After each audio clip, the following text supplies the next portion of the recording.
ইউরোপীয় ইউনিয়ন বাংলাদেশের জাতীয় নির্বাচনের ক্ষেত্রে অন্তর্ভুক্তিমূলক ও অংশগ্রহণমূলক ধারণার নতুন ব্যাখ্যা দিয়েছে। ইউরোপীয় ইউনিয়ন নির্বাচন পর্যবেক্ষণ মিশনের প্রধান পর্যবেক্ষক এভার সিয়াবস জানিয়েছেন, নির্বাচনকে অন্তর্ভুক্তিমূলক বলতে সব রাজনৈতিক দলের অংশগ্রহণ নয়, বরং সমাজের সব শ্রেণী ও গোষ্ঠীর নাগরিকদের অংশগ্রহণকেই বোঝানো হচ্ছে। রোববার ঢাকায় এক সংবাদ সম্মেলনে ইয়াবস বলেন, নারী, জাতিগত ও ধর্মীয় সংখ্যালঘু এবং দেশের বিভিন্ন অঞ্চলের মানুষের ভোটাধিকার নিশ্চিত হওয়াই অন্তর্ভুক্তির মূল বিষয়। রাজনৈতিক দল নিবন্ধন নিয়ে প্রশ্নের জবাবে তিনি বলেন, বিষয়টি জাতীয় ঐকমত্য ও অন্তর্বর্তী ন্যায় বিচারের সঙ্গে জড়িত হওয়ায় ইইউ এ নিয়ে মন্তব্য করবে না। তবে ভোটার পরিস্থিতিতে এর প্রভাব পড়লে তা পর্যবেক্ষণে থাকবে। সংখ্যালঘুদের ভয়ভীতি ও সহিংসতার আশঙ্কার বিষয়ে ইইউ নজর রাখবে বলে জানান তিনি।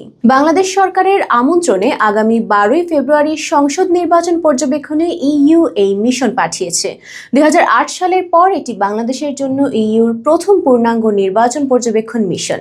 ইতোমধ্যে 56 জন দীর্ঘমেয়াদী পর্যবেক্ষক দেশে পৌঁছেছেন, যাদের 64 জেলায় মোতায়েন করা হবে। নির্বাচন পদ্ধতি, আইনি কাঠামো, প্রচারণা, সহিংসতা এবং সামাজিক যোগাযোগ মাধ্যমের ভূমিকা পর্যবেক্ষণ করা হবে।